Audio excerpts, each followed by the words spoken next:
and Commerce to order. Would you please call the roll? Alderman Boyd, Present. Alderman Moore, Alderman Vaccaro, Alderman Cone, Alderman Muhammad, Here. Alderman Oldenburg, Present. Alderwoman Middlebrook, Present. Chairwoman Davis. Present. 6 present, you have quorum. Thank you. I do have one excused alderperson, Shane Cone. I'll also excuse Samuel Moore.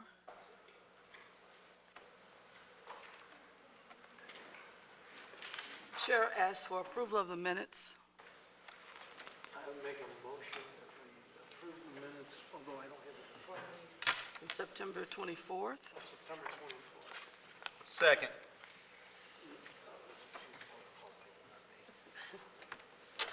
It's been moved and second to approve the minutes of September 24th. As you had the opportunity to peruse them several days prior, all those in favor, please say aye. Aye. Any opposed? I only heard one aye. Call the roll, please. Alderman Boyd, Aye. Alderman Moore, Alderman Vaccaro, Alderman Cone, Alderman Muhammad, Aye. Alderman Oldenburg, Aye. Alderwoman Middlebrook, Aye. Chair Lady Davis. Aye. 6 aye votes. We have a full agenda for today, so I'm going to reverse the agenda so we can move one of these items out of the way, which will probably empty half of the room afterwards. So, as required, we are having a presentation and update on Fly 314. The committee will have the opportunity to ask any questions after the presentation is done, so please take your notes so that you can ask any questions that you have concern on.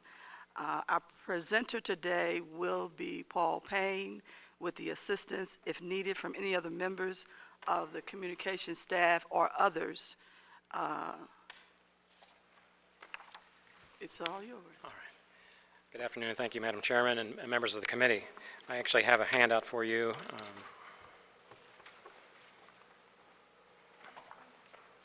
I'll let that go around the room a little bit. Thank you.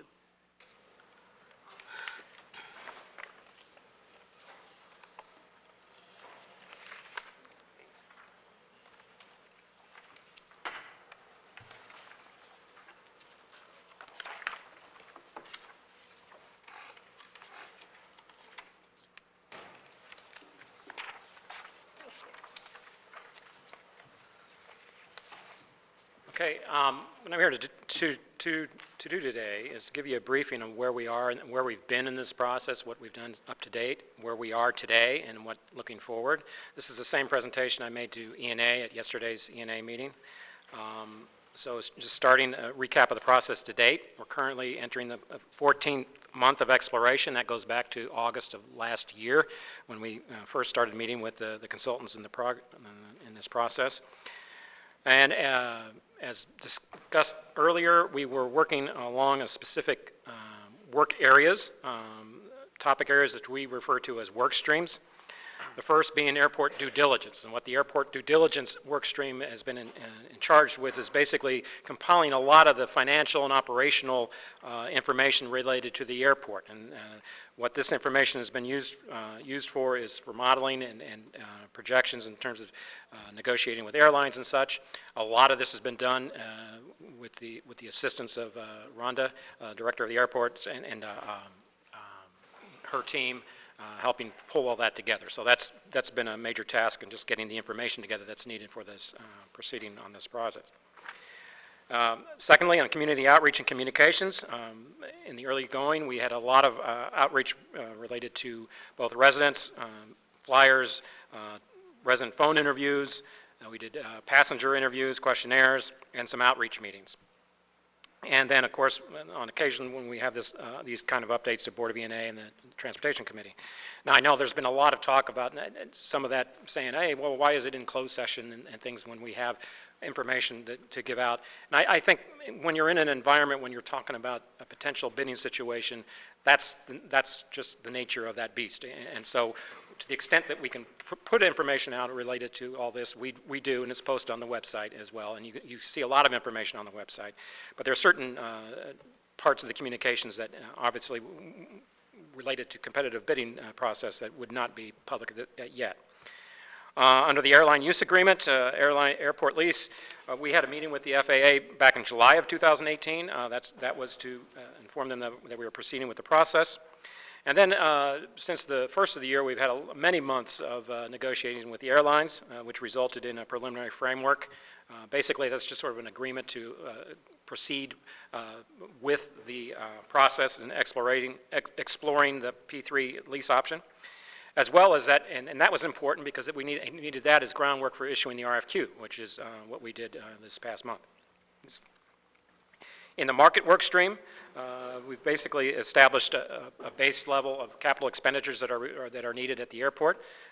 That's actually, which is a document that's also online, and that's, we identified up to $900 million plus in improvements that would be needed over the next 10 to 15 years. And then also conducted financial modeling, both under an as-is as well as a P3 lease scenarios, just to give us an idea about what kind of valuations we could be looking at. And that would inform our use agreement negotiations, as well as giving us an idea of wanting to proceed with the RFQ. And finally, we drafted the RFQ document. Under existing debt and finance, which is another work stream, one of the requirements under this process is that all outstanding debt in the airport would be retired if we go with a lease operation or a lease agreement. And so that requires a lot of due diligence in terms of identifying all the outstanding debt and what would be required to either pay them off or defease them. And then that also means keeping the bond marketplace informed of those developments. Things like EMA notices and all, you hear about that. That's just to keep them apprised of where we are in the process. And in terms of legal and compliance, any legal questions that came up, we also have a team that addresses that, particularly sunshine law compliance and all. And then recently, we issued a development of a preliminary program to assist and support airport employees. As you know, that was to give some guarantees to existing airport employees about their employment should a lease come about. That was developed with much assistance from the legal and compliance workstream. In terms of the status of the process today, as I mentioned, we had issued an RFQ on October 4th. Now, what an RFQ is, all that is basically inviting those teams that may be interested and then would have the financial and operational capacity to put in a bid to this process or be capable of participating in this process. And those responses are due by November 1st at the end of the day. And in the meantime, we've received various requests for potential follow-up questions and related to that document, and those have also been posted online. The RFQ, by the way, is a document that's been posted online as well. In the meantime, we'll be working on key documents related to potential RFP issuance, and those would be things like the lease agreement, operating standards, the airline use agreement, which is basically filling in any of the details related. The framework establishes, again, just a framework for what the airlines would be anticipating, but the use agreement would establish all those details. And then community outreach, we're planning on additional community meetings. We actually have 3 scheduled for the next week. One at Carpenter Library on December 29th, 6 to 7:30 p.m. One at Schlafly Library on Wednesday, October 30th, 7 to 8:30 p.m. And then one in Walnut Park Library on Saturday, November 2nd at 2 to 3:30 p.m. Those are also posted online. In terms of steps to come, mentioned there is a new timetable, which you can also find on the website. You can look down below. We're currently, as I said, we're at our 14th month. The estimated evaluation time frame for the RFQ, once we get responses, including the time we get responses, would be 45 to 60 days. So you're looking around somewhere around the end of November, which would inform us on whether we issue the RFP, which would be sometime in early December. So that basically you're getting all the information from any potential respondents on the RFQ and deciding whether that's sufficient to proceed with an RFP.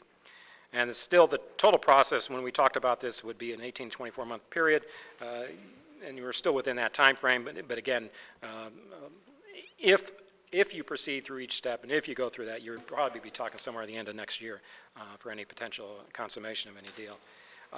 But you can see the various stages in the illustration on the page there for each, the length of each step, and when we'd be deciding to go forward with each of those steps. So that's just basically a summary of where we've been, where we are, and where we're headed. I'm available for any questions you have on this particular issue. Again, we do have a lot of material that's been posted online, and any information that you would require or would like to have, we could get for you in particular. And I'll just open it up for any questions. While we're, did you have an opportunity to sign in, Paul?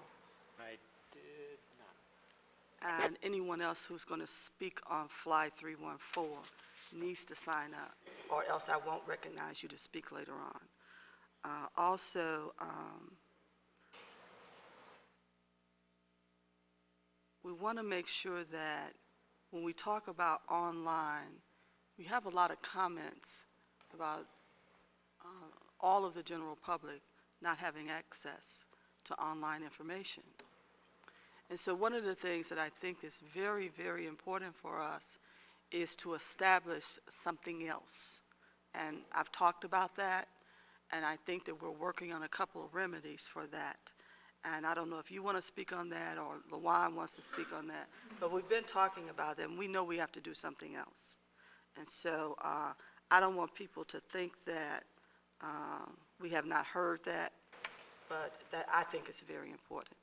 So I didn't know if you had any comments on that, Paul. I didn't in particular, but I do know that we've been talking about that with regard to the community meetings, in particular going out with hard copies of the postings and making sure that other venues, whether it's posting on Nextdoor or what have you, some way of getting I'm really in favor of Nextdoor. of getting the message out so that people know when these meetings would take place and they can participate. I don't know if anyone else. What's that? I said what you said was correct. Like, we were going to make sure we have. LaJuan, we can't come hear on you up. back there. If you wanted. It's just making sure that we have everything available in hard copy everywhere we go, in addition to looking at other avenues to advertise, because I know we're doing a lot of online advertising, and like I said before, we knocked on doors to advertise, but we're looking at other avenues, potentially radio is what we're still trying to explore. We're still cost prohibitive. We're trying to make sure that we don't just waste a lot of money finding other ways, but we want to make sure that if anyone needs access to anything, we'll do hard copy. And also, if you request something either through your alderman, alderwoman, or whoever, we can also mail things to people if they just want to know. So we're trying to make ourselves as accessible as possible. Okay. LaJuan, could you state your name and then sign in as well, please? I signed in already, ma'am. My name is LaJuan Strickland. I'm the owner of Metropolitan Strategies and Solutions and part of the communications work stream for the airport working group. Thank you. Yes, ma'am. We also have Stephanie Lewis here is also signed in case we have additional Okay. questions, and Glenn Muskowski of Molus. Okay, so I will take that opportunity. If any of them who have signed in for Fly 314 presentation would like to come forward and add anything to what has been said, now is the time. Okay, so Stephanie Lewis.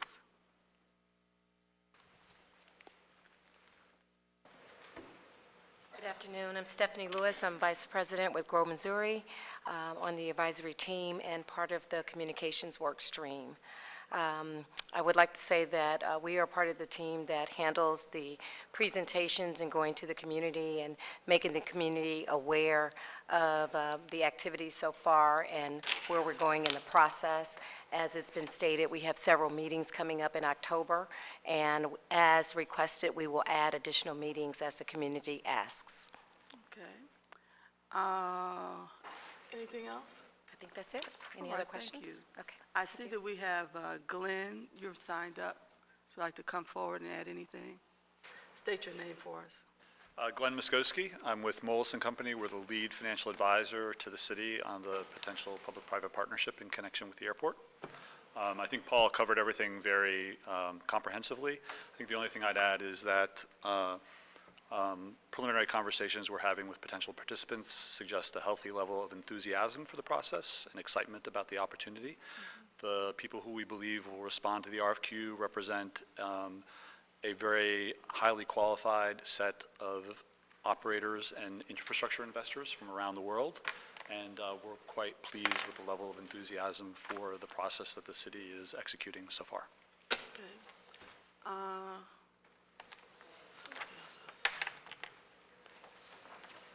right. So I'd like to start with the committee to see if you have any questions, and you can feel free to ask anybody who has spoken to answer a question for you. So let me start with Alderman Boyd. Sure, I have comments and questions. Kind of impressed with the community outreach. 21,000 residents face-to-face interviews is, wow. I'm kind of curious, is that all city residents, city county residents? What does that look like? It's all city residents. At 21,000 was from city. Then we did about 1,600 phone that included county, city, county, St. Clair County, and St. Charles County. And I'm taking this as a survey. Right? Correct. Yeah, you probably saw folks. They worked for Metropolitan Strategies and Solutions. We employed over 40 city residents to actually go door to door. We also paid them a living wage according to the contract they required us to, and they went through door to door. And we wrapped up the field surveys. I want to say early February, late January of this year. And so we had 197,000 unique knocks. And so some people we went back multiple times if we didn't get them the first go around. But they were all city residents, all validated addresses, and all of that. Like I said, they were out rain, sleet, or snow. I think we only took 2 days off during that time period of the fall of last year and through the winter. Can you break that data out by neighborhoods? Definitely. I could share. I think the report is online, but it's probably buried in archive. But we can send the actual report to everyone on the committee if that's all right with you. Okay. Okay. And Paul, I guess, so there's an RFQ process, and so there's requests for qualifications, and is there expectation on how many people? Is it you gonna select one person, 2 people, 3 people? How many would shake out of that? Well, actually, with an RFQ, basically you're looking to see as many, try to welcome as many who would be qualified to participate, because that creates the competitive environment you're looking for and trying to go to the next step. So, yeah, I don't want to characterize yet, maybe Glenn could, but about how many would be likely to respond at this point. But we're as Glenn mentioned, that just from informally discussing it with the investment community, there seems to be significant interest. So, And just because they submit their qualifications doesn't necessarily mean they're qualified to do what you might want. there's a process. There would be a process of basically going through their submission and making sure that they meet criteria, mostly financial and operational, both. Okay, and from the RFQs, the people that are selected from the RFQ that meet the qualifications, basically, then they would be the ones to submit RFPs. They would be invited to participate in the next stage, should we get to that point, yes. Okay. Should you get to that point? Yeah. Basically, you would expect it, when you get to this point, where you're going to say, hey, as long as you've got a successful let's say if we are successful in getting a batch that is qualified to proceed, then that gives you, that informs you onto the next step. So each step sort of informs you about how you proceed to the next step.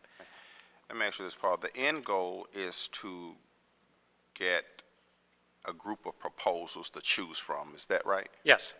Okay. All right. Thank you. No further questions. Thank you.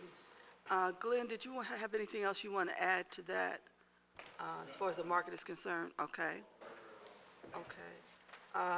Next is Alderman Vaccaro. Okay. Alderman Muhammad. Thank you, Madam Chairwoman. And this may be a question about Paul, but has anybody responded to the RFQ yet? No, the responses are due November 1st. Okay. And so going back to this community outreach, and I have to agree with the Alderman from the 22nd, because I haven't seen the community outreach within my community over there in North St. Louis, quite frankly. And when I receive questions asking what is the update, what's the status, what's going on with this process, and I can't really answer because honestly, aldermen have been left out in the dark as well on this process. Kind of feel like I'm playing catch up here. Can you walk me through that community outreach again? You probably did when I stepped out, so I apologize. But can you walk me through what that community outreach looked like? Well, it was a combination of different things. First, we started by going door to door. Like I said, there was 197,000 different knocks, and a lot of it was in the 21st as well. And and it's all broken down in the report that I think we shared it a long time ago, but we'll make sure you guys all have it fresh. And of the 197,000 unique knocks, we ended up talking to about 21,000 residents from all areas of the city. And I think it was Alderman Vaccaro that had recommended that we split up, not just look at the one ward at a time, but do 3 wards simultaneously. And so what we did was we broke the city into 3 different geographical areas: North St. Louis, Central, and South. And so we had a team in each of these geographical areas simultaneously.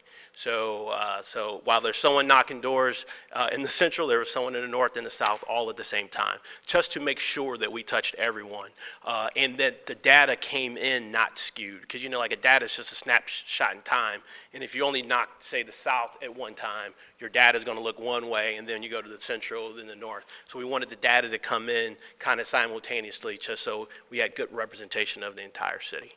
But we talked to everyone, and then we also did over 20 community meetings too as well. Some of them were already established meetings that we were just invited to go speak at. Some were manufactured on our own. But we tried our best to try to touch anyone and everyone. And in some special areas, we even got out and knocked around that particular community site just to make sure that people knew to attend these meetings. Absolutely. We left no one out, and like myself, I live in the 18th. I wanted to make sure that residents of the North Side were able to participate in this process as much as they wanted to. Absolutely. So just for transparency, so if you're knocking on my door, I mean, I've seen the postcards. Yep.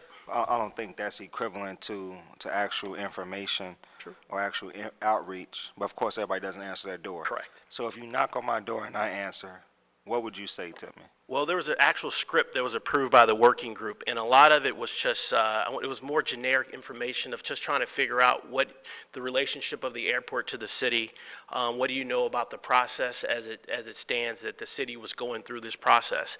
And we're firm believers that the owners of this airport are the residents of the city of St. Louis, and we wanted to make sure that we talked to them all.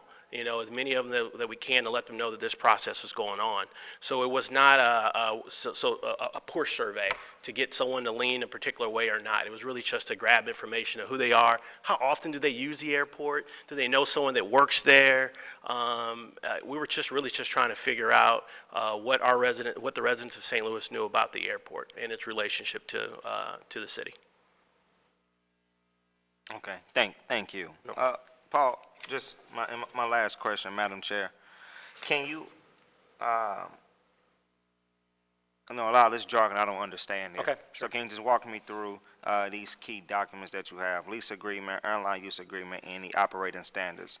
can you spell out independently what each document exactly means as it relates to this process? Okay. The lease agreement would be any potential, would actually be the lease itself from any potential operator. So basically, that's a rather complicated document, and so when you have to start working to make sure that because all of the specifications of what would be required should you pursue this to its fruition are met. And so basically, you're laying out the terms for what a potential operator would need to meet in order to enter into a lease with the city, to operate the airport.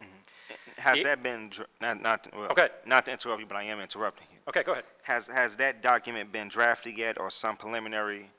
No, some right draft, now, maybe? right now it's more of because that's going to take a while, but that's more of an educational process, particularly for the working group. What we're doing is reviewing key components of that, and the consultants are walking us through what we would expect to see in a lease document, and what requirements would need to be met, and then that gets filled into a actual document in the end. So it's basically, we're learning, we're being informed about what the components would be, and then they end up with a document at some time in this process. Okay.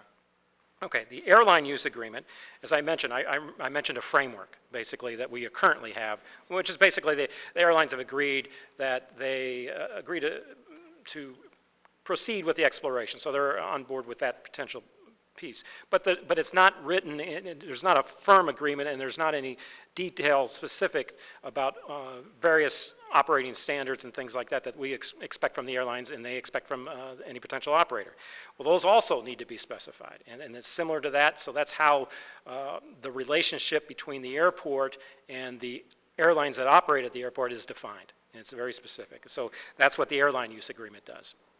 And then finally, the operating standards are what we expect of the lease, any potential leaseholder at the airport, to how to operate the airport, and and it can be various requirements, both some of which are federal and state statutory, and others are just simply the city of St. Louis expects these type of things from any operator at the airport in terms of customer service and things like that. Those things would be within the operating standards. And that, again, that's another complex document that we are currently right now in the process of reviewing components in a general level. What would we expect to see? And then those need to get filled out in an actual document. And that hasn't been done yet, but that's what we're moving toward. Now, my last question, Madam Chair. Now, with the working group, has there been any discussion on exactly what these operating standards look like? Or has there been any that has been formulated or agreed upon or approved? Yeah, not yet. Basically, where we're at right now is saying what we would expect to see. So in other words, what components of a potential operating standards what do we expect to see in an operating standard agreement? All right, so whether it's, again, like I said, whether it's a customer service thing or whether it's meeting the federal guidelines and all, what sections would exist in that kind of document? So that they sort of establish that of what we would expect to see. And then that gets filled in with the details. So we're on the very early stages of that kind of document, but that's just a process we have to go through. But part of that process is identifying the components of each of those documents. And then we get into the details of, okay, having defined this component, what's in that component? And that's where we're at. Thank you. Thank you, Mr. Director. No further questions, Madam Chair. Thank you. Alderman Oldenburg. Thank you, Madam Chairwoman. A couple of quick questions. Under Market D, the second bullet point, Paul, financial modeling conducted under as-is and P3 lease scenarios. Correct. What are some of those lease scenarios? Is that terms? Is that possessory, taking possessory rights of certain things or not? What else would lease scenarios would be, okay, so what would you look at in how much of a capital expenditures might occur at the airport? Let's say that you want to have a scenario where you want to have a new terminal or something like that, or this kind of scenario which you have some other different arrangement at the airport, how it's arranged in terms of where gates are aligned, and those type of things. Those are the kind of scenarios to say that might have an impact on the finances Valuation. or the projections. Okay. Okay, makes sense, thank you.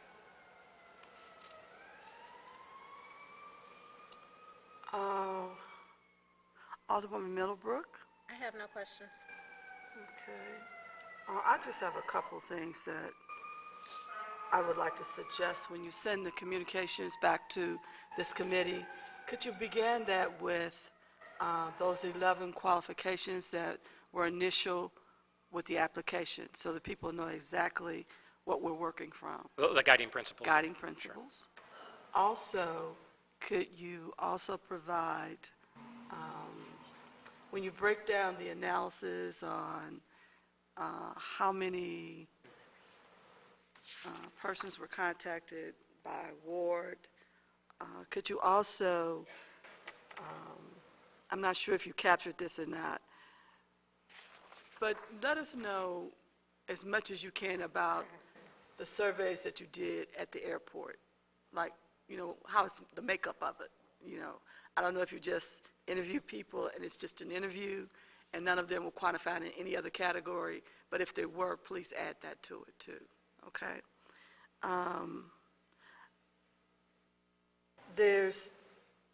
And you said something, LaJuan, not only did you pay a living wage, you pay way above a living wage. If it wasn't illegal, I would have been doing it, okay? And you also pay for childcare too. So it was a good opportunity for people that were looking for something to do, most especially when you're a student or a stay-at-home mom and you got an extra 3 or 4 hours and you could go out and make some money for your family. So I do appreciate that you handled that in a fashion that was very respectable, okay? Any other questions? Has anybody thought of something else that you need to say? Okay, from the committee, no. There are other alderpersons and any other alderpersons have any questions? No? Come on.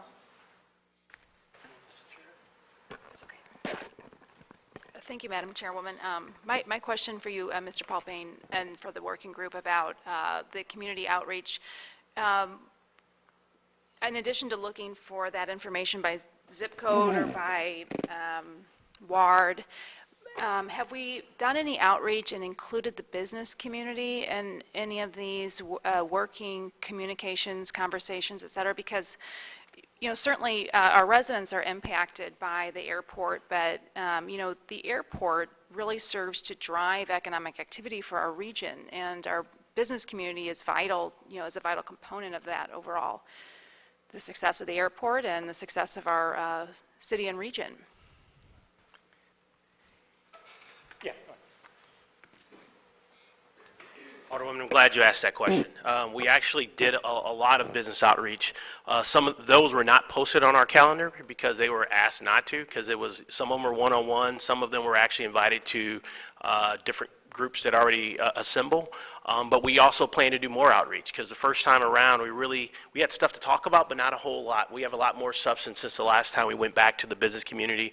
And in our latest communications plan that's on the website right now, it shows that we will have some more targeted meetings toward the businesses. But we do agree with you, is that the businesses are going to be affected, those that fly through this airport most of the time. And so we want to make sure that we include them every step of the way. Something else that was brought to our attention recently is as members of St. Louis County Port Authority and others have started to engage. We've heard from several mayors of surrounding municipalities. Have we conducted any outreach to any residents or any people, businesses, elected officials, or otherwise outside of the city? Although we here in the city of St. Louis own the airport, we certainly serve a much broader public than just our residents. We did the 1,600 first. 1,600 surveys via phone was to everyone. That was including the city, the county, St. Charles County, and St. Clair County. For the businesses, all the businesses were regional businesses that we worked with, so they crossed over from city to county to all over to actually national companies. So we do plan to do more outreach to the business community. We haven't really decided on what we're going to do in terms of some of the businesses that are around the airport. We want to do some target focus outreach to them, but we're still working through that now. So you should stay tuned as we make modifications to this communications plan. We'll make sure that the committee knows what we plan to do. I think it would be really helpful to have some kind of reports, as the chairwoman was requesting, by zip code perhaps, when we were talking about areas outside of the city. Certainly some kind of understanding of what engagement with the business community has already been conducted would certainly be helpful for us to understand, because as the as the alderman from the 21st mentioned, I think my community feels largely left out of the conversation. That's not to say that they have been, and so certainly your report would be helpful in understanding that. Luan, let me start on answering that. Some of those business entities, they don't want their names divulged, and we won't do that. We won't do that.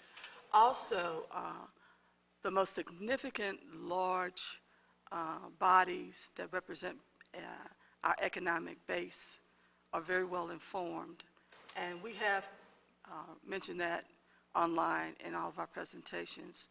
Plus, for the individual wards to look at them, I think will give us the answers that we want.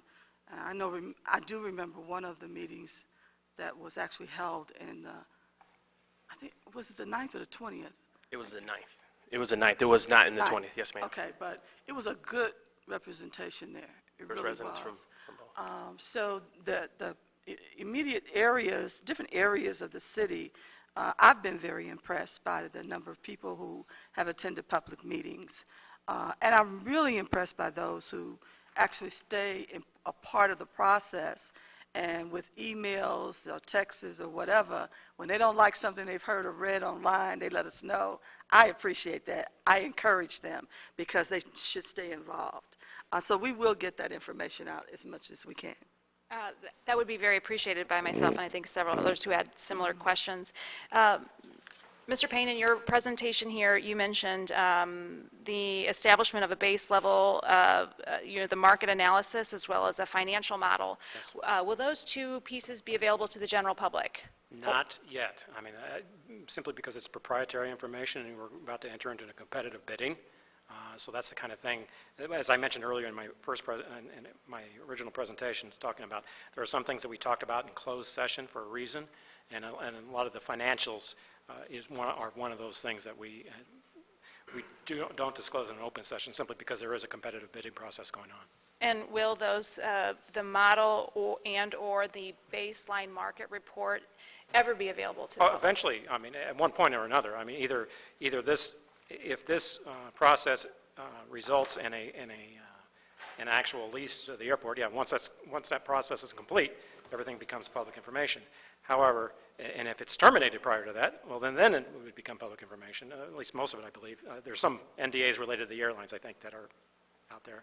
But it depends on the outcome of the process. And will there be some publicly available portion of the report so that the aldermen, the public, the business community, and others can help participate in the evaluation of the bids that are coming before us? Yeah, as long as there are open bids out there, I don't believe any of the financials would be available. Obviously, if it gets to the point where you have an evaluation of an ordinance or something like that, I'm sure there's going to be some more substantive discussion about that. Now, to the level, I'm not quite sure because we haven't gotten that far in the process and we haven't even talked about it among our working group about what level of detail in terms of numbers and things would be there. But we got to be careful when you're in a competitive bidding process so that you don't give any particular parties certain advantages when you're having those kind of discussions. That's all I have. Thank you for the opportunity to answer or to ask questions, Madam Chairwoman. All right. Anyone else? Okay. Is there anyone else right now under this discussion who has any comments on Fly 314 in the audience? This is your final opportunity. Anybody wants to speak about their like or dislike or a question about it? This is the time. because once I move into my board bills, we will not be talking about Fly 314. So anybody else want to speak? You want to speak?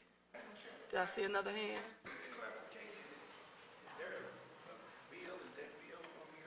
Well, we're discussing Fly 314, we're giving an update. And I'm also giving an opportunity, if there was someone in the room who just simply needs to voice their opinion, that they just don't like it, this is the time, you can say that, okay? Because I don't want anybody to show up and think that I just have to sit here and be quiet. This is just an opportunity to speak. And if you have a suggestion, this is the opportunity to speak on that. I will not be talking about Fly 314 when I move on to my bills. So this is it.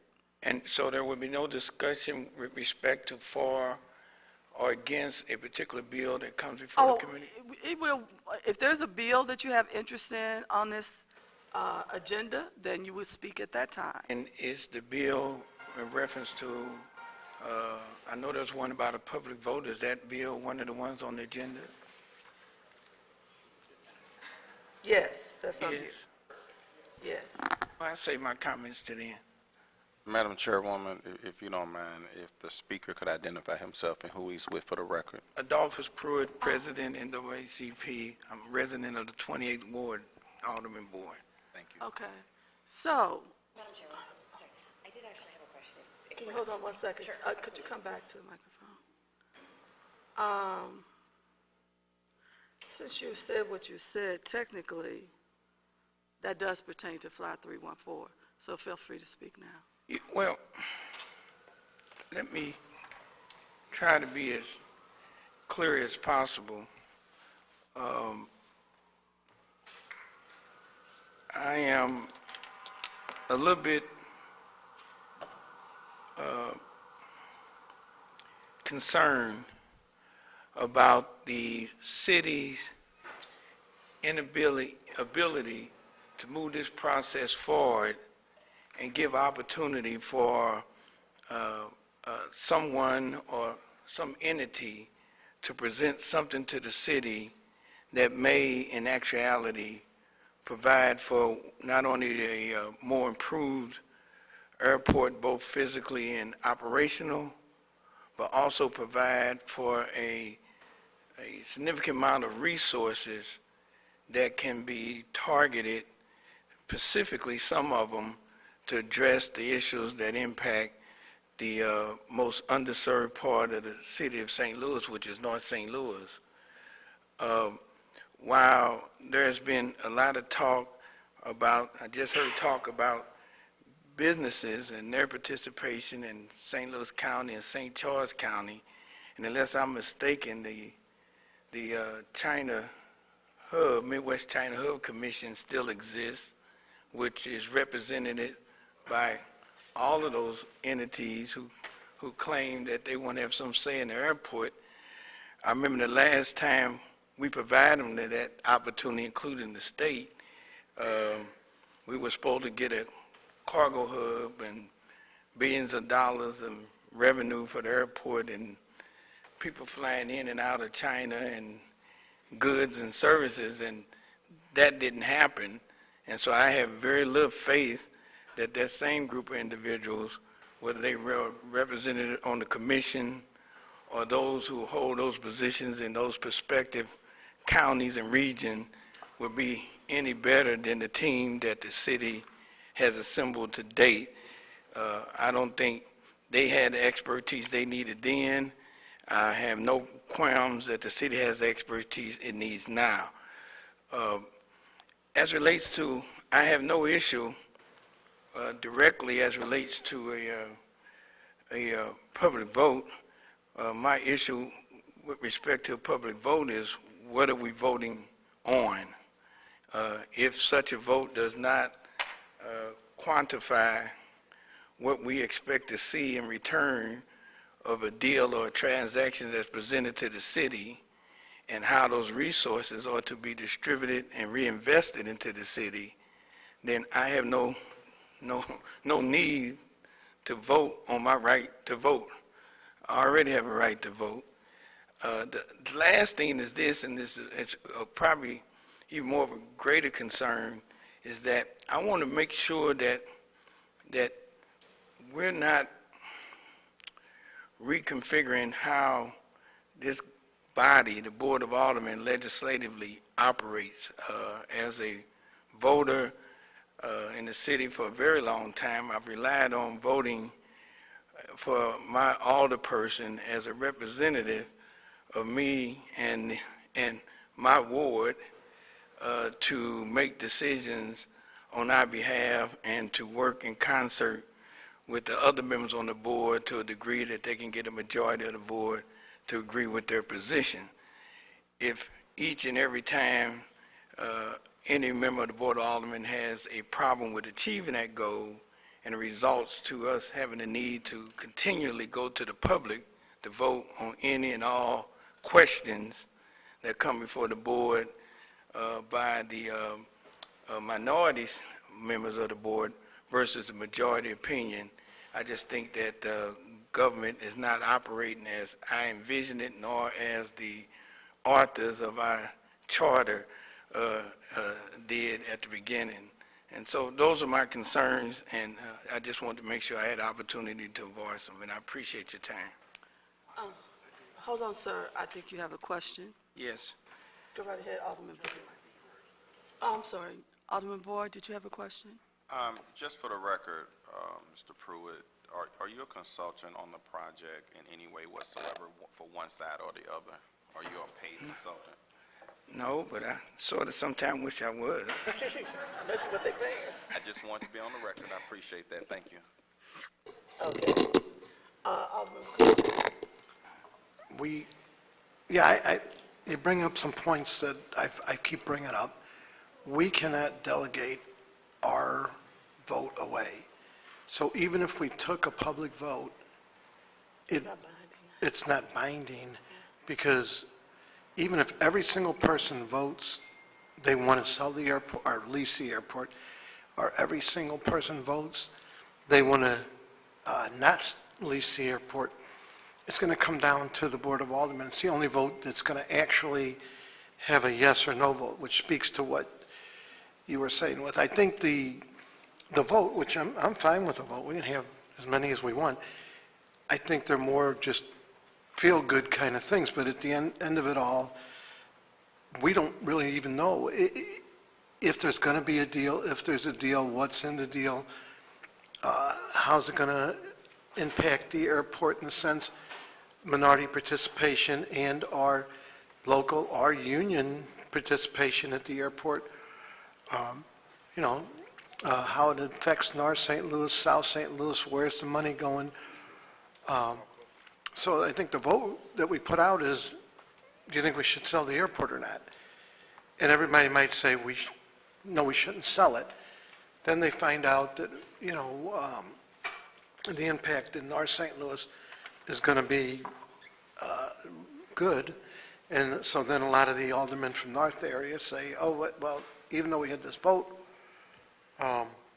Throughout this process to prevent against that kind of, Well, the document, the RFQ document itself spells out some pretty detailed conflict of interest provisions in there, which we actually talked about significantly about a time among ourselves to make sure that that was included in there. Okay. And then obviously any proposals that come before us, we review those with those in mind and any other potential conflicts that we have in mind when we evaluate whether or not to certify them as qualified.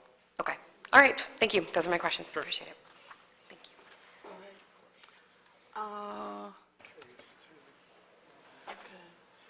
So, I think that all of our, is there anybody else? I thought I saw your hand. Come on.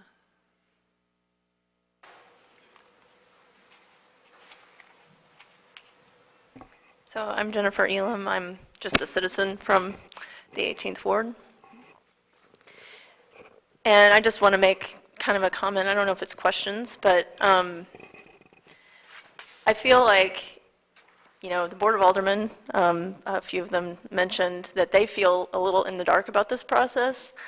The public feels in the dark about this process, both in the city and in the region. and we need to do a better job. I know we heard about the outreach that they're doing, but we need to do a better job than that on outreach. If people aren't reading the Post-Dispatch, and there are a lot of people in this region that do not read the Post-Dispatch because we've kind of moved beyond the regular newspaper sort of way of getting news in this day and age. If they're not reading the Post-Dispatch, if they're not really active on Twitter, they're not knowing about this process. They may have just heard about the airport possibly getting leased. So we're spending a lot of money on this already. And if we continue to move forward with this process unabated, we're going to be spending more and more money. And I know that if we someday get a grand lease from one of these groups, they're supposed to pay back some of that money. But that being above board is really hard to fathom, knowing about all these connections that if you are engaged as a citizen, you do know about. And it's incontrovertible. There's a paper trail for a lot of these connections that are really unseemly. So all I want to say is that we're watching and we're upset that this is already costing us a lot of money in a city where it gets told to us many, many times, we don't have money for this, we don't have money for that. There's a lot of need in this city that needs to be addressed, and I'm not sure putting money towards airport privatization is really where we need to be spending our time and money. Hold on. Sign in while we're waiting. Alderman Boyd, did you have any questions? No questions, thank you. Alderman Vaccaro? I do. I have more of a comment. Okay. I also used to live in your ward. Oh, very good. I actually still live in a house there. Oh, very good. But, so I can tell you that even all of everything that's gone on so far has gone on through E&A, through the mayor's office. We haven't had any say. So when you say you're in the dark, we're in the dark too. But at the end of all of this, the only group that you're going to be able to count on to either stop or let this proceed is going to be the aldermen. Because even if we do a vote, and I'm sure if we did a vote today, your vote would be not to sell the airport. But that vote don't count. It counts in the sense that people call, they can say, but it's non-binding.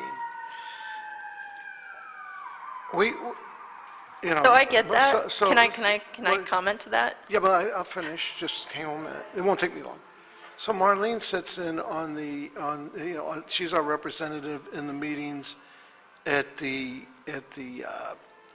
gone through, but she doesn't have a say or a vote.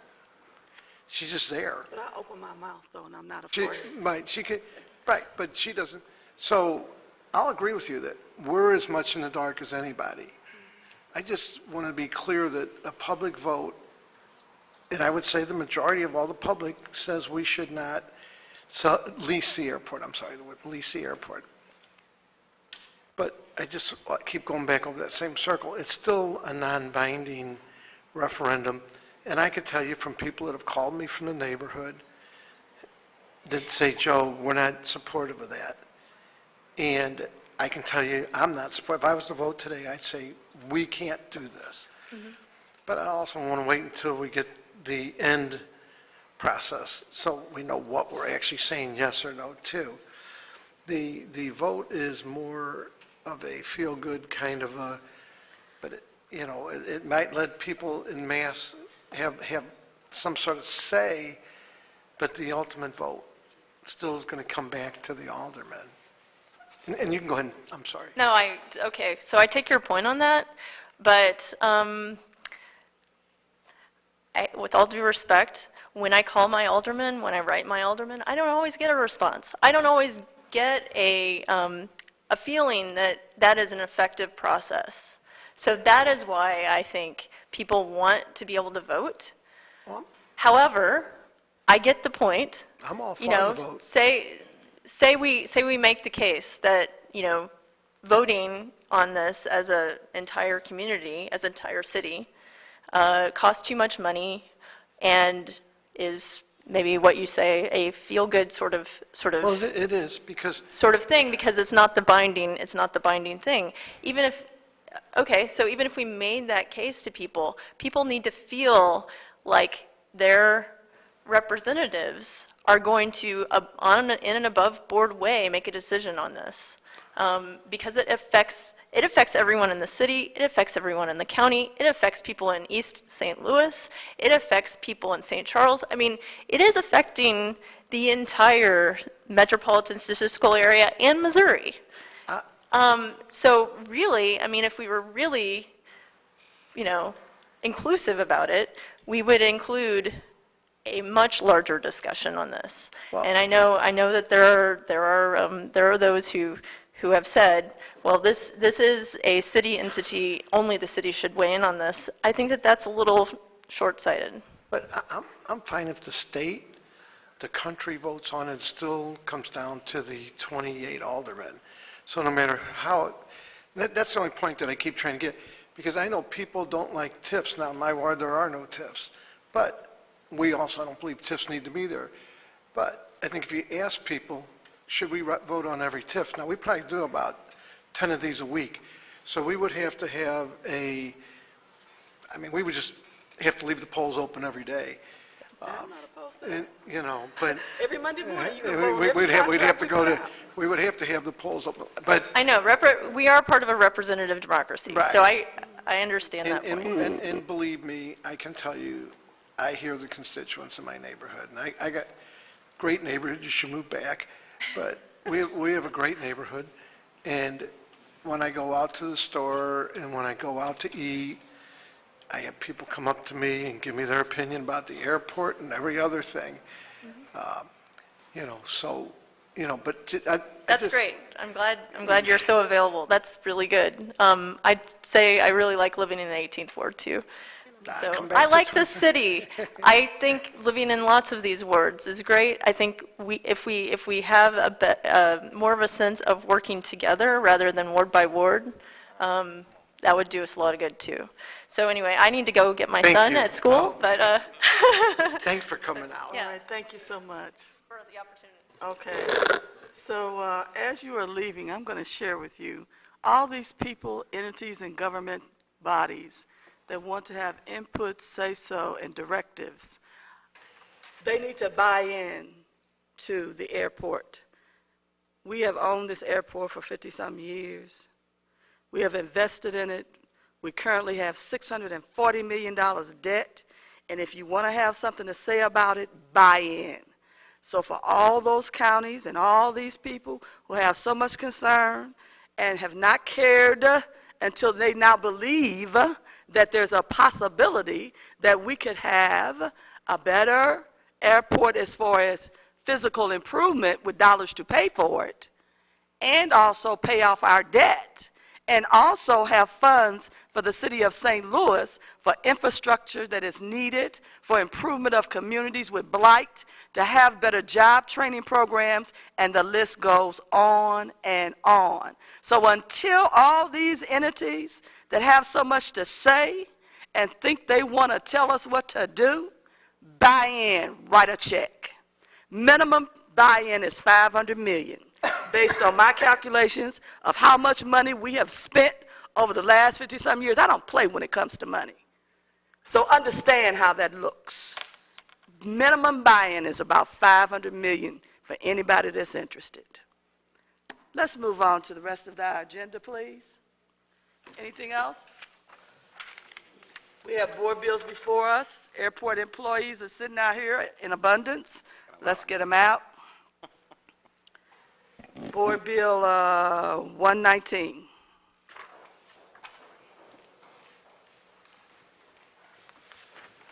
Good afternoon, Alderwoman, Alderwomen, Aldermen.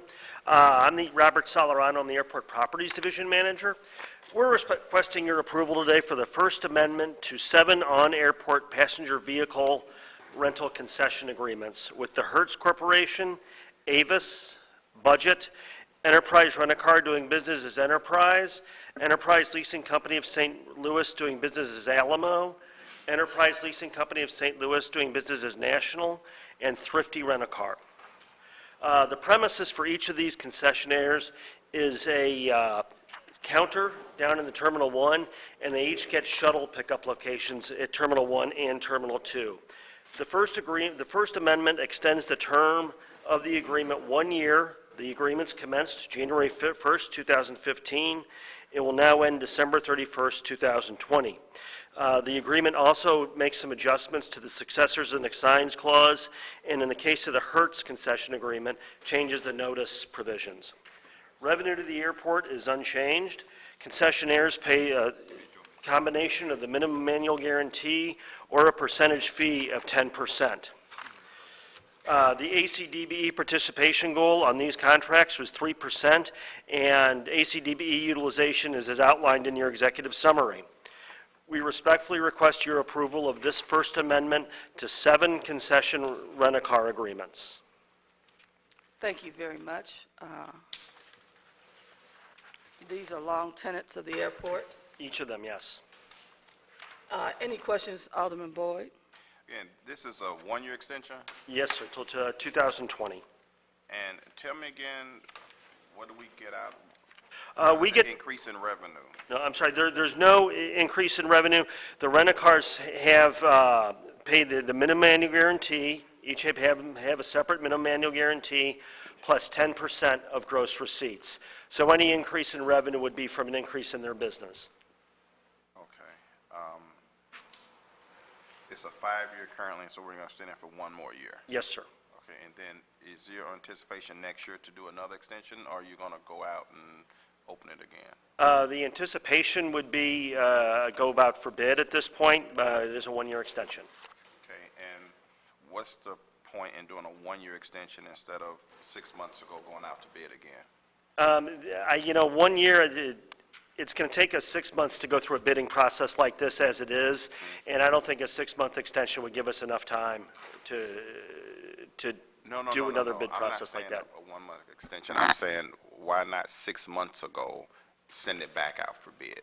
Instead of doing the extension, we knew the 5-year mark was approaching. Why didn't we just rebid it? Good afternoon, Alderman. I'm Rhonda Homney-Brigi, the Airport Director. One of the things that we've been asked as we've been looking at this process is that we do 1-year extensions on contracts where we can. That's what we have done on the majority of the contracts that are contracts in good working condition and with good partners. And so this was standard in asking that we try to continue to do those 1-year extensions as we've been asked to do. Right, and that's why I asked the question, because I've noticed there's a lot of 1-year extensions instead of just going back out, but I'm still not clear on how that works to our advantage, since that seems to be the standard norm. Right. And I think, we've had discussion about that. I've had discussion with the mayor's office about that, and we're looking as to whether or not that continues to make sense, but at this point, that's what we're doing. And I think the initial concern was that there was a lot, if we were already in the process of looking at privatization, a lot of vendors, very much like all of you, were asking lots of questions, and there was confusion, and so it was a little bit easier to just do the 1-year extensions for the shorter term. If this continues to go on, then I think people are asking questions about that, and we'll certainly take that into consideration and see if that process should be changed. But at this point right now, that is what we're looking at, and so it would be very difficult under this one. As I said, we normally have a 9-month lead time when we look at rebidding contracts, and staff is pretty taxed right now with a lot of stuff, so we don't have the manpower to go and do some of the stuff that we would normally do. Okay, thank you. No further questions. All right, Alderman Vaccaro. So, tell me if I'm wrong, I'm not the smartest guy on the planet. It would seem to me, though, you don't, I got rid of it, thank God, but I had rental property. And when you're trying to sell or get rid of your rental property, you don't want to put somebody in a long-term lease because it doesn't benefit the people that are coming in that could potentially buy your house. In this case, the potential lease of the airport, and tell me if I'm wrong, I could be very wrong, but it seems to me that these 1-year leases will give, if we get rid of the airport, we lease the airport, it makes it more attractive to a potential buyer, bidder, whatever you want to call it. Well, I mean, I looked at it more as a logistics. Again, we've been asked to look at this while we're investigating this process. So we have not done long-term leases. When I think of long-term leases, I think 5, 10, 15, 20-year leases. I don't look at a 1-year, 2-year, 3-year necessarily as a long-term lease.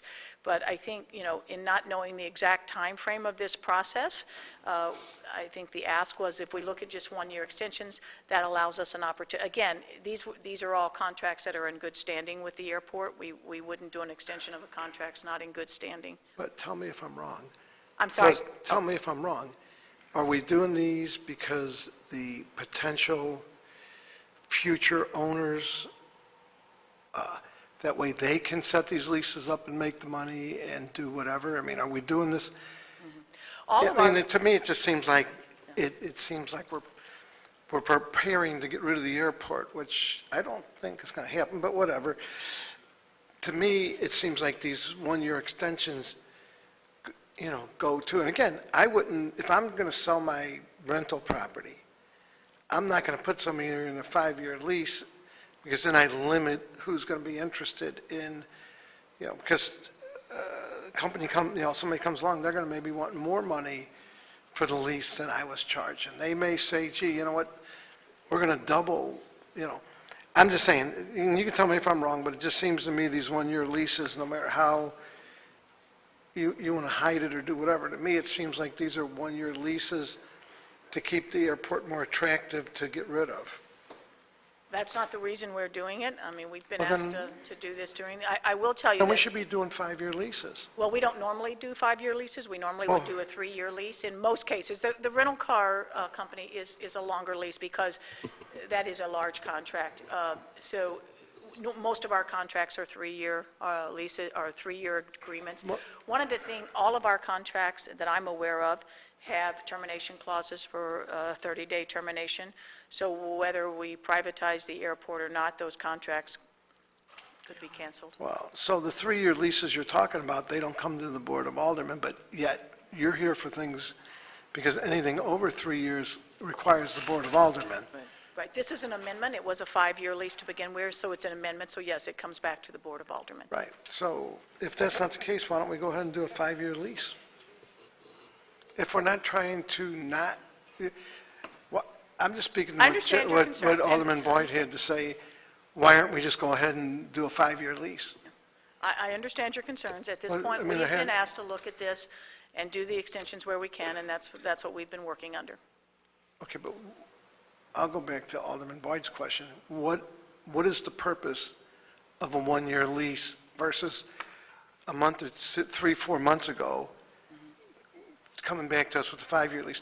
If the privatization thing wasn't out there, I bet we'd be doing a 5-year lease. We would.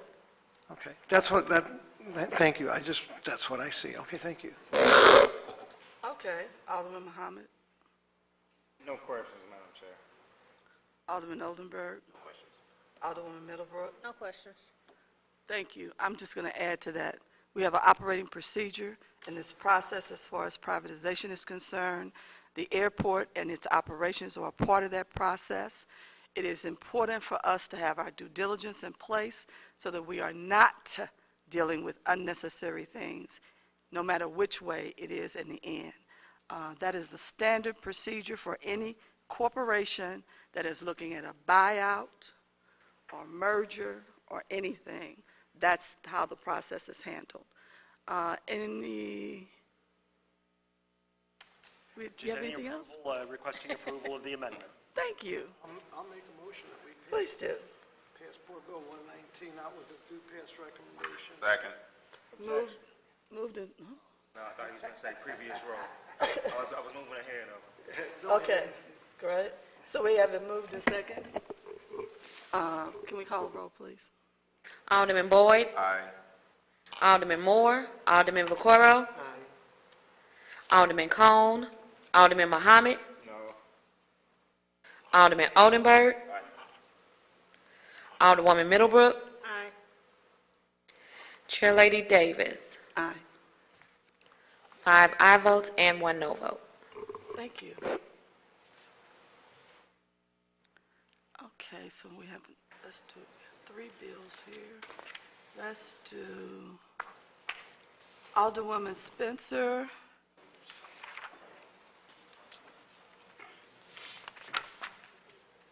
So you have 3 bills before us.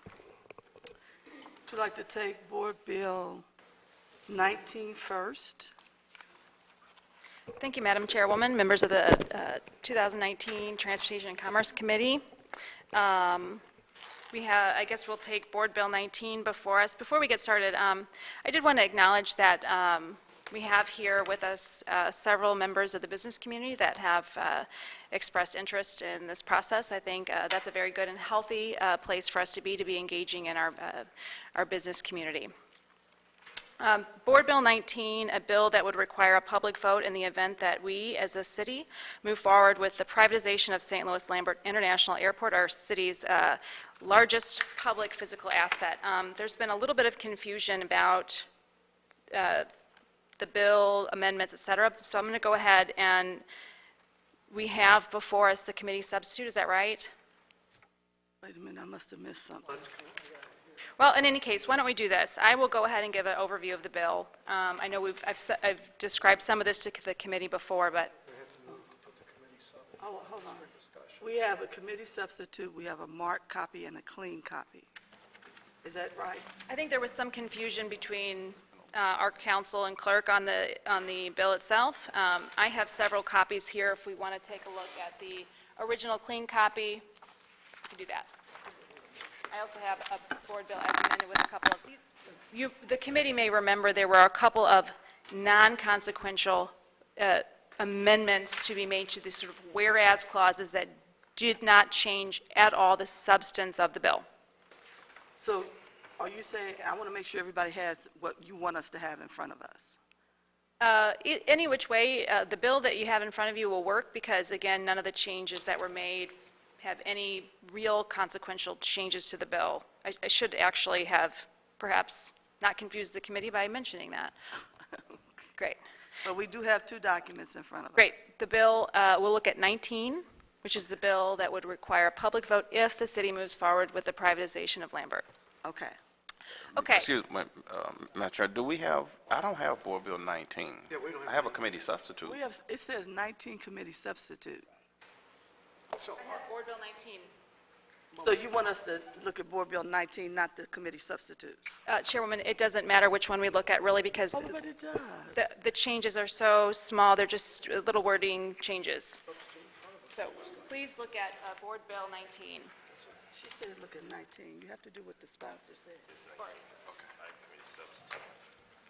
They're all the same. Okay, again, let's start from the beginning. What we have before us is Board Bill 19, the ordinance that would require a public vote in the event we move forward with the privatization of our airport. Most airports in the United States are publicly owned. In fact, just all but one of them are.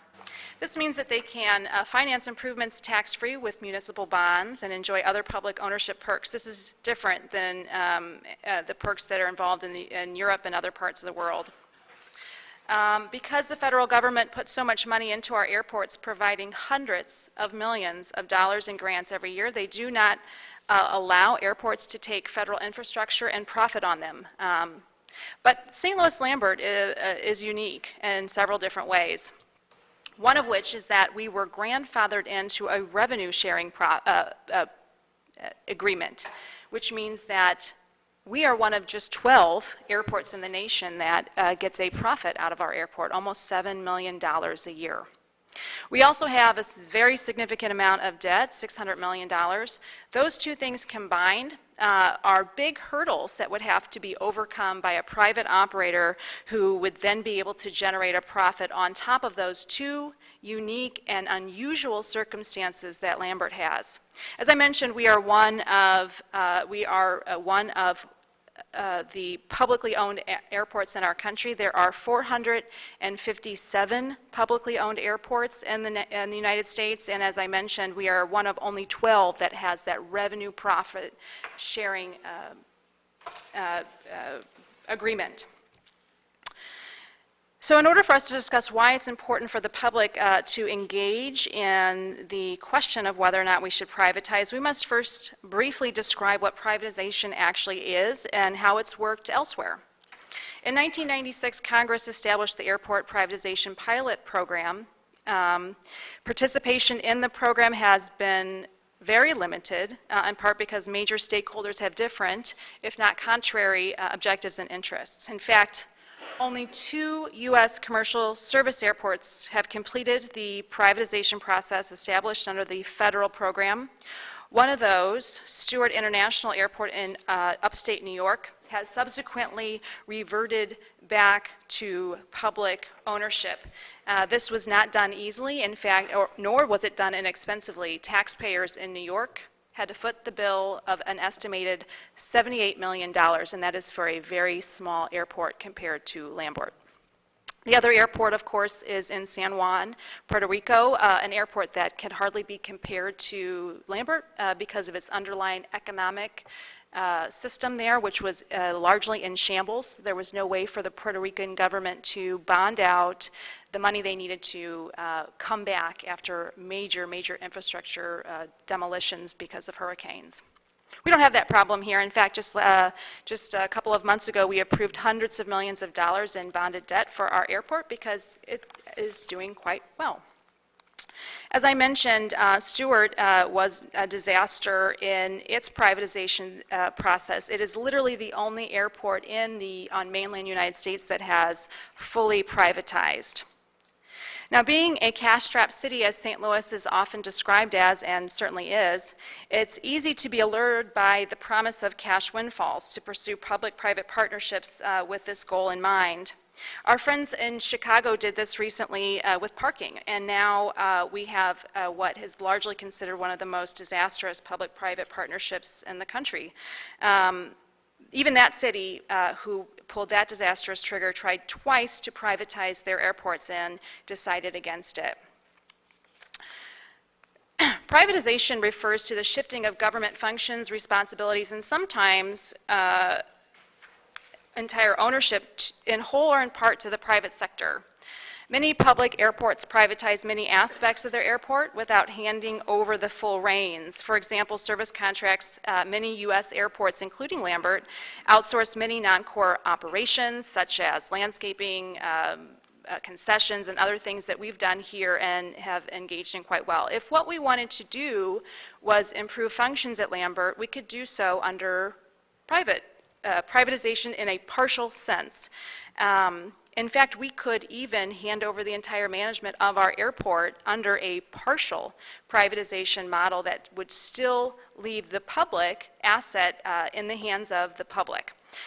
AV Airports out of Virginia, for example, has management service contracts with a number of airports, including Albany International, Westchester County, et cetera. In fact, an entire terminal in Chicago, Terminal 5, and Terminal 4 in New York, JFK, are examples of those pretty significant partial privatizations. But of course, even those have concerns and potential pitfalls. As we have recently seen in Denver, that major significant privatization effort has collapsed, and it is estimated to cost Denver taxpayers upwards of $200 million to take that back. The city of St. Louis, as we know, could not withstand that type of reversal. It would necessarily bankrupt our city if we went involved and got involved in a privatization agreement that failed. Other important considerations, of course, public operators are, as I mentioned earlier, eligible for federal grants and major infrastructure improvements. Rates and charges on airlines under under privatization. Those rates for airlines can change under the private operator, but under our current public ownership, those rates can only rise with a cap. And the consent of the airlines involved. So what we would be doing is potentially putting our airport in a unique position to have fluctuating prices that are would no longer be capped under federal standards. My concern here really, we have, as was mentioned before, we had a member of the public show up. I have been on the receiving end of a lot of concern from the general public about the process involved, the lack of community engagement, and just a general confusion about what we're trying to do here. If what we wanted to do was just improve the airport, that could certainly be done under a partial privatization process without being a guinea pig in the nation for privatizing our entire airport. I think airports are the railroads, essentially, of the 21st century. And with this process, I think what we're doing really is looking at our transportation future, our assets here. We know that the world economy is increasingly traveling by air. International air traffic is projected to double within the next 20 years. And large airports here in the Midwest are really choked, and they are really landlocked in their ability to grow. In fact, Dallas, Chicago, and Denver are all leading the nation in delays and canceled flights. And we are really poised uniquely to be a leader in the growing international air capacity that the country will certainly need. We have not one but two international airports. We have Mid-America right across the river, which is bisected by the nation's largest river, which has the second largest inland port in the country. We could be having a Hyperloop here in St. Louis very soon. So as we look at our airport's future, we should be looking at creating a regional transportation development plan, a regional airport authority perhaps, or some other regional entity to coordinate the growth of all modes of transportation here in the St. Louis region.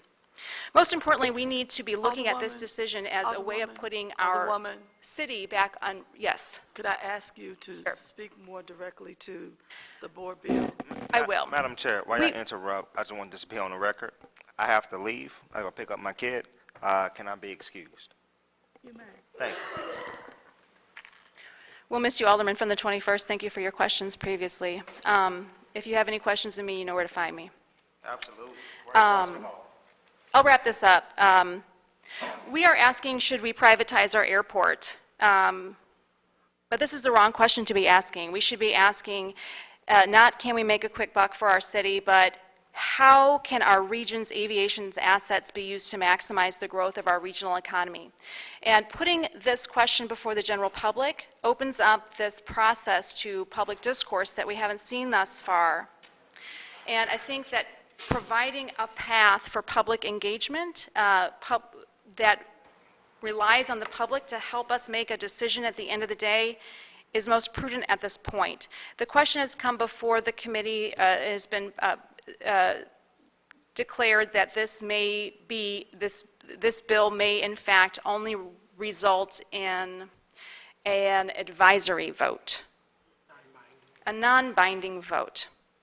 And I say that is just fine by me, because if the general public weighs in by way of a vote and decides that they want to privatize the airport, for example, and their elected official then has to go and cast a vote at the board, the non-binding vote will certainly be advisory, and it would necessarily advise our elected officials in how to participate at the Board of Aldermen and within the Board of E&A. Even though it may not be considered binding, and that is yet to be determined, that is a legal opinion that was issued, perhaps, it will still foster a public engagement and a public discourse that would be very healthy and very instructive in the process. And so for that reason, and not only that, the general public has really just come forward with the desire to participate in this decision. I think we ought to be expanding it well beyond the closed doors, which we have seen a lot of the discussion having to take place. And I welcome a public conversation on the matter, and I hope the committee agrees.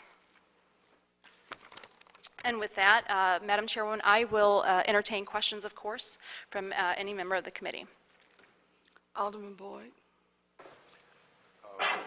Were we going to put the substitute before, so just go ahead and talk from this? Well, The Alderwoman said she wanted to do Board Bill 19, not the committee substitute. Okay. Well, we can't because the committee substitute, I was looking at the agenda, 19's on the agenda, not the committee substitute, and the committee substitutes have to be introduced Right. 48 hours or whatever is Right. prior to the meeting, so That's we right. can't So- consider that. So what we have is Board Bill 19, which was the bill put on the agenda by the chairwoman. We had several amendments, which we did discuss previously in your committee, that were very small and wording only in nature. They do not, again, they do not change the substance of the bill.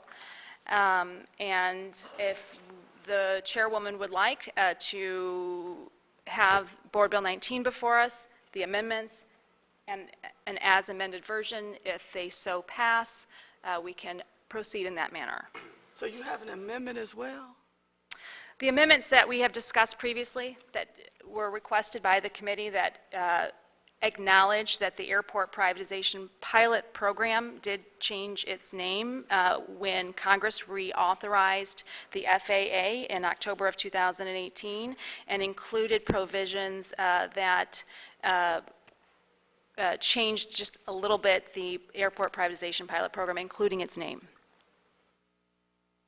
Okay, so. You may remember, we went through this at the I last remember committee hearing. that. Sure. I do remember that. So, we should have done the amendment first. I didn't realize we had an amendment over there. There was some confusion, I was going along with the staff here on this, and of course, what was put on the agenda, so. The law clerk screwed her, that's all I can say. The law clerk didn't put her stuff on there. But it is shown as committee substitute. Okay. Are you planning on taking a vote? That would be the first thing. Because if you're not, we can get a clean committee substitute and come back and do this with the right precedent. So if I may, the clean committee substitute is before you already. No, it's not on the agenda. See, it wasn't given to the clerk so that it could be on the agenda. There's a process, because I didn't even know this existed. I think it was emailed when we went through this last time. No, not to me. I'm just talking about procedure. My name's on the bill. Right, I know. We're talking about procedure. But I'm just Unfortunately, talking it about wasn't procedure. followed. Well, there were several, so there's two options. One would be the committee substitute before the committee. The second option would be the clean bill with the amendments. You would have to do And the amendment as amended. one by one, or we just come back and I do have a list of amendments, so they're very small in nature again, so we're just striking the word airport and privatization pilot, and changing it with the words investment partnership. Again, that's that change that the FAA made. And again, they're all related to that. It's just those instances in the bill where the term was changed by the FAA. So it's really, really minor. It's the most minor change you could possibly think of. It's not minor, it's the law, and the bill needs to reference the law. That's not minor. Okay. Well, again, if there was some confusion by the staff on this issue, I apologize. But Okay, it is, yeah. procedurally we can't. let me start with Alderman Boyd, please. Alderman Boyd, Yeah. I'm just going to work with the committee and see what you guys going to do. Well, I just wanted to make a comment about the process that we're in right now. In the In the quagmire. past week, I've been alarmed by some comments that were made in reference to our process. And I will just read a few comments from the Post-Dispatch dated, I think it's the 19th. He's not speaking to the mic. I think it was maybe Friday, but it says, I think there's a place for perhaps a more transparent look at this, said Denny Coleman, interim director of the Port Authority and a longtime economic development official. Another piece says, St. Louis County Executive Sam Page, spokesman, said in a statement Friday that the airport is a regional asset. Whether its governance should be regional as well is a good question that should be considered. Meanwhile, an opinion piece published in the St. Louis Business Journal this week, St. Charles County Executive Steve Elman said the decision on privatization of the region's most valuable asset would be made by a city that now contains just 12% of the metro area's population, yet most of the airport's users, which fund its operations, come from outside the city. Then it got even better. On the 24th of October, Mr. Traker, St. Louis County councilman, in a resolution dated 10/22 says, whereas St. Louis Lambert International Airport, the airport, is one of the most important portals of our region's economic growth and tourism, and is instrumental in allowing local companies of all sizes to compete both nationally and internationally. And whereas the airport is an important regional asset serving the travel needs of people from throughout eastern Missouri, including residents of St. Louis City, St. Louis County, Jefferson County, and St. Charles County. Whereas while the city of St. Louis owns the airport, it is located entirely within the St. Louis County. And whereas the administration of the city of St. Louis has been conducting closed, non-transparent studies with the objective of determining whether the airport should be privatized, and such studies have been conducted without any public scrutiny or input, and whereas this secretive effort to privatize the airport is being entirely funded by a St. Louis billionaire who has reportedly been paying a group of hand-paid consultants upwards of $800,000 per month for many months in order to further the effort. And whereas no documents, meeting minutes, economic impact studies, accounting reports, or any other materials pertaining to the contemplated privatization of the airport have been provided to neighboring government officials in the region or to the public. And whereas the administration of the city of St. Louis has declared that it's not obligated to hold a public vote on the privatization of the airport, either among St. Louis City voters or among citizens of the region, and has said that even such a vote was held, it would only be advisory and that they would not be bound by the result. Now, therefore, be resolved by the County Council of St. Louis County, Missouri, as follows. Section 1. The St. Louis County Council strongly urges the city of St. Louis conduct itself with openness and transparency in all matters concerning the privatization of the airport, as St. Louis County has done in an effort to build trust with the public in the wake of serious criminal conduct from the previous St. Louis County administration. Section 2, the County Council strongly encourages the city of St. Louis to release all documents pertaining to the privatization of the airport, including minutes of meetings, records of transactions and conversations, accounting reports, and economic impact studies. Section 3, the County Council strongly urges the city of St. Louis to put before the registered voters of the city of St. Louis a non-binding referendum to either accept or reject the proposed privatization of the airport, and to call for and support similar referenda being put before St. Louis County, Jefferson County, and St. Louis County voters, all of which would go a long way towards acknowledging and respecting the rights and interests of all people in the St. Louis region who depend upon the airport. Now, that being read, Madam Chairwoman, I'm just kind of curious. Was this meeting posted in time for anybody to participate and appear before the committee to hear about the 3-1 Fly project? Oh, sure. It was? Oh, yeah. Okay. And all the meetings that have been conducted thus far were by state law, were they publicized in a way that people knew about the meetings? Yes, sir. Okay. And are there documents that are online or in print somewhere that are accessible to the public? It is so many documents online. Okay. So obviously there's some confusion.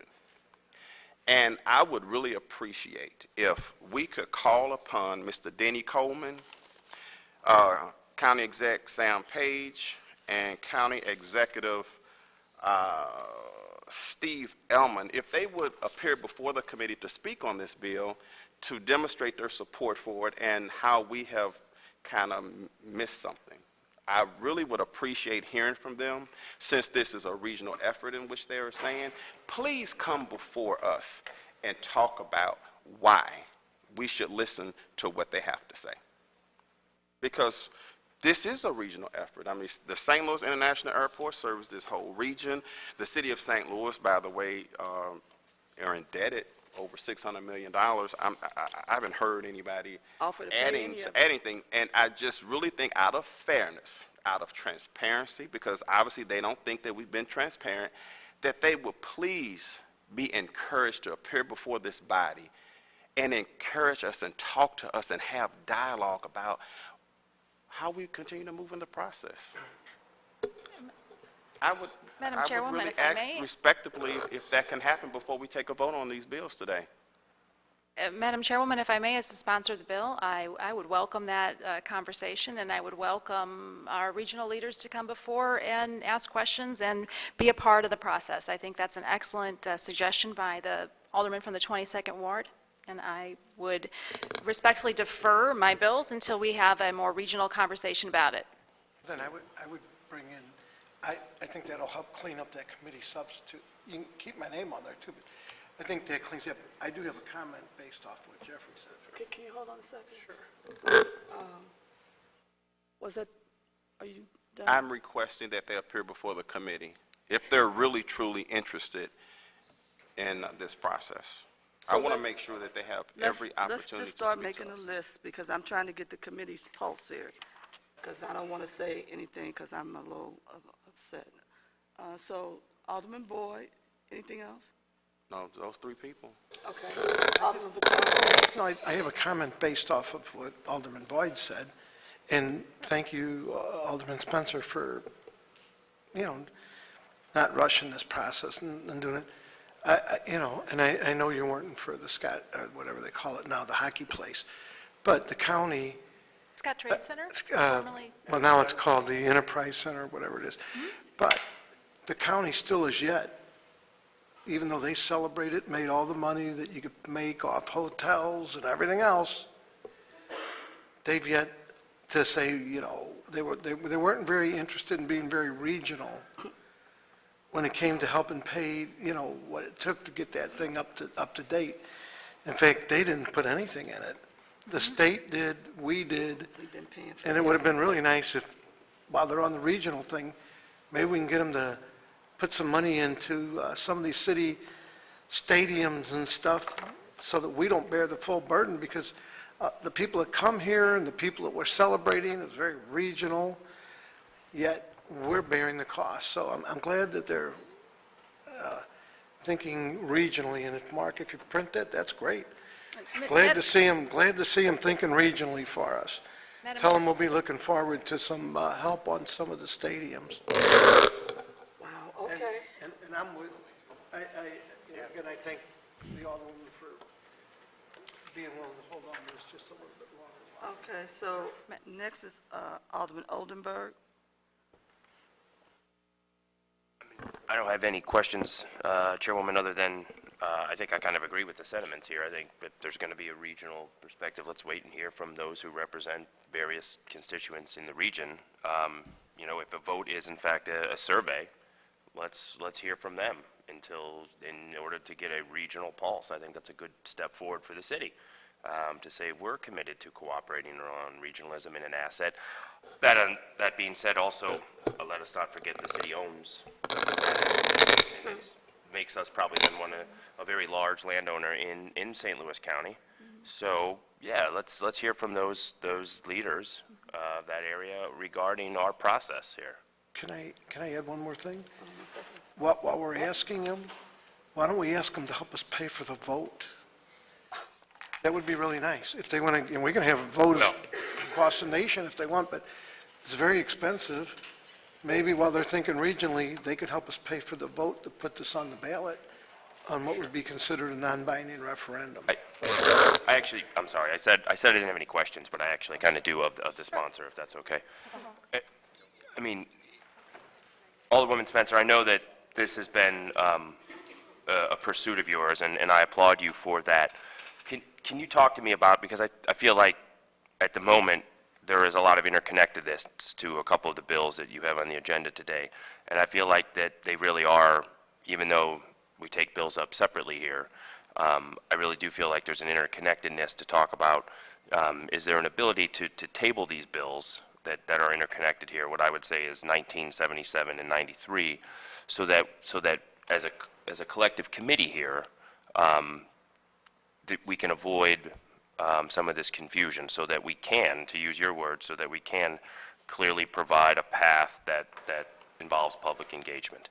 Because I think I support that getting some weigh-in from the citizenry but also the larger region and the businesses that are impacted by this too. And I just don't feel like we've had that yet to move forward. And is there an ability for you to be open or perceptive to tabling the 3 bills you have here, so that this committee can work on them with you, so we come out of committee with zero confusion, as a united committee here, and ideally I will work with you to get a unanimous vote on these bills, so that we come out with bill that makes sense to pursue that public engagement or that public vote process. Sure, I don't think we need to table the bills in order to achieve that.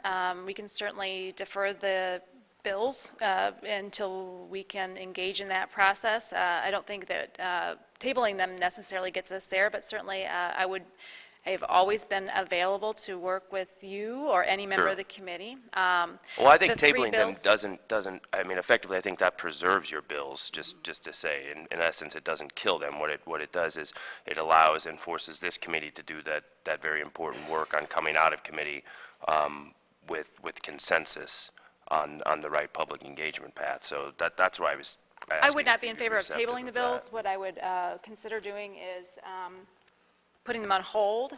I don't think that we want to table the bills. I don't think that's the right mechanism here. Certainly they have sat on the calendar for 7 months now, I think, or 6 months.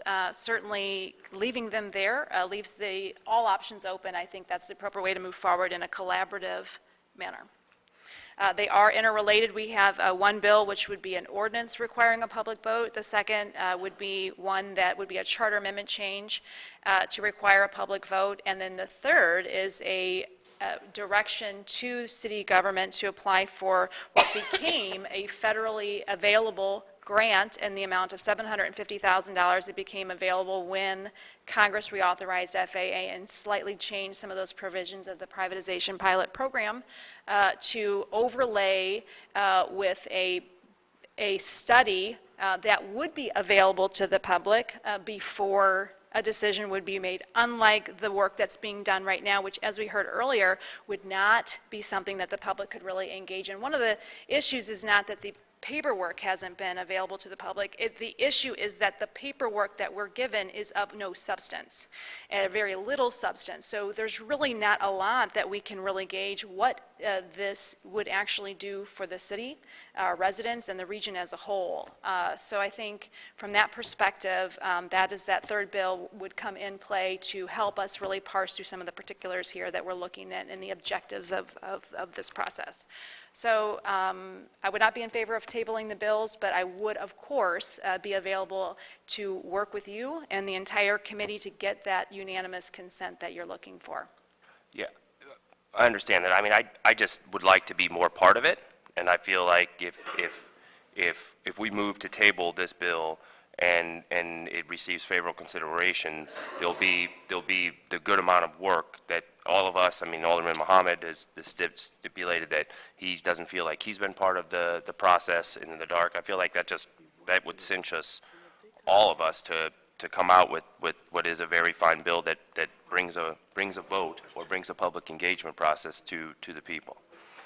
The tabling of the bills, I think, would be sort of confrontational to the bills and contrary to their intent. I don't see the need really to table them. Again, they exist on the calendar untouched, and we can continue to leave them there as we work through some of the issues that you have.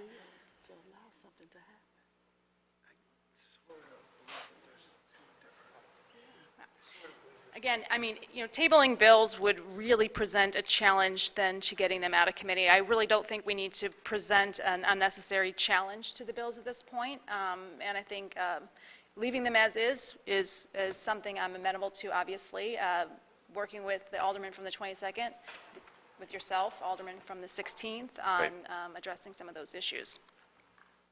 Okay. And especially, I mean, considering, this is really the first hearing related to our airport that members of the business community have been participating in. It's not.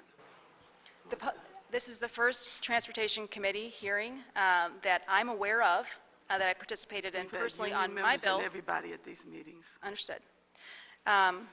Again, I think we have a new voices that are participating. The alderman from the 22nd mentioned several that are weighing in the media sense.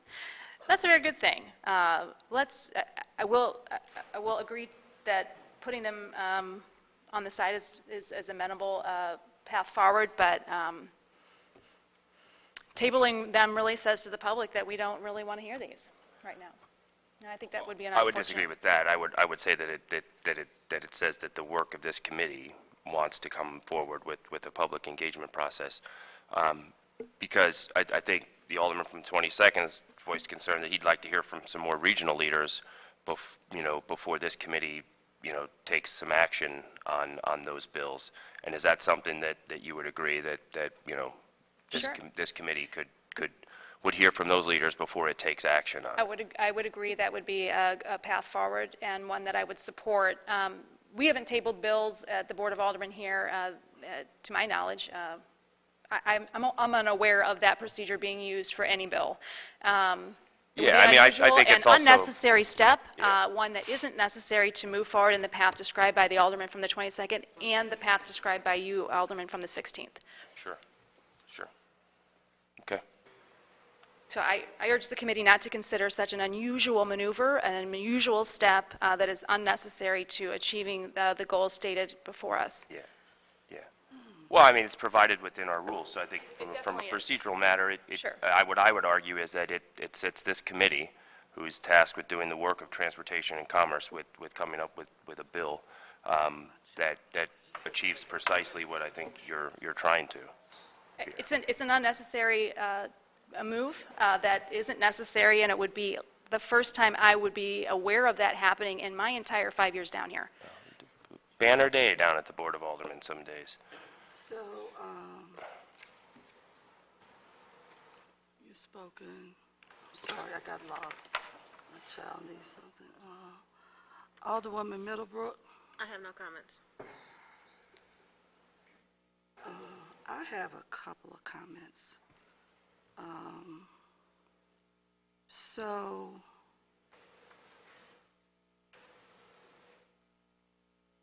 where did all this come from about the business community has never had any input, knows nothing about the process, has never been talked to? Where is all of this coming from? I will take ownership for that entirely myself. That's really, this is the problem that I have with us having the ability to do good things on behalf of the city.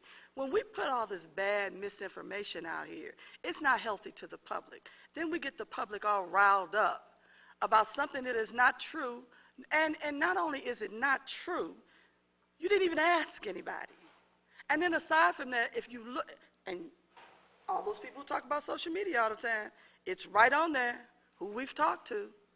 So I don't understand why all of a sudden we're saying, oh, it's so wonderful that now we have people from the business community involved, because they've always been involved from day one. So you need to explain that a little bit more and clear it up for the public who's going to be looking at this. Okay, well, I can't speak to individuals. What I will say is that my experience in talking, there's the business community in St. Louis is so large and so varied. So I will say that there may have been some involvement. The feedback I'm getting, which is limited to my direct communication with folks, but is that people across the city, the region, are feeling that they are not involved in the process. And so, again, that's not individuals, that's just a general sentiment. I'll take ownership for that. And Madam Chairwoman, if you've been engaging in the business community in a productive manner, I certainly congratulate the efforts of the committee in that manner and the process in that manner. Certainly it hasn't been the general sentiment that I've understood, but certainly none of us have talked to every member of the business community or the general public to gauge that entire perspective. But I think we can all agree that many members of the public, as the alderman from the 22nd mentioned, several have felt left out of the process, have been left out of the process, and have not been engaged to a level at which they feel comfortable at this point.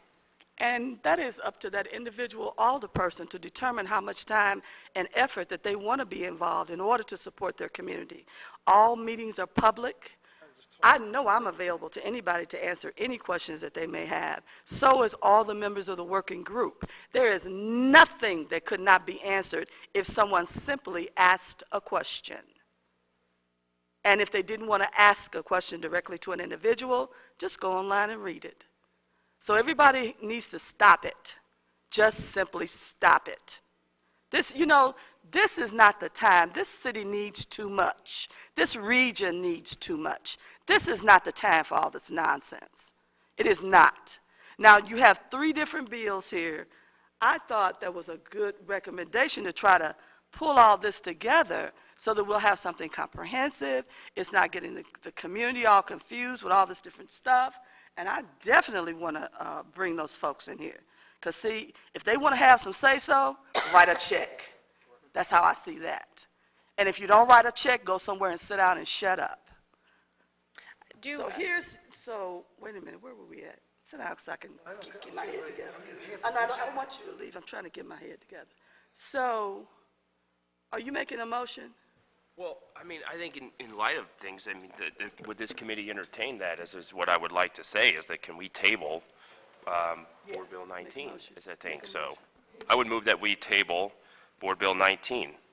Do I hear a second? Second. It's been moved and second to table Board Bills 1977 and, what is that, 93. Please call the roll. Can we have a discussion on that? Oh, yeah, you can have a discussion. I'm sorry. Go right ahead. If we do this, can we still have the people come? Oh, definitely. I'm interested in Yes. hearing the kind of... Because we need their input to put in all of this, too. The difference would be... Or not. We could still move We want forward. them here. Okay, To hear all what they right. got to say. It may have some, Bill in it this may have committee. some influence on this, or not. Okay. It would take 2/3 of this And we group to bring it back out. We'll bring it back out. We got to. Okay. Call the roll, please.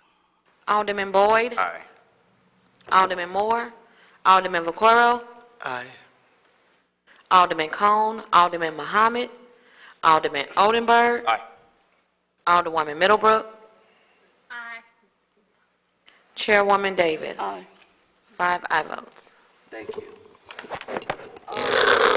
There's a couple of more items at the end of the agenda, and I think it's just asking you if you have any other suggestions or comments for the committee to do work.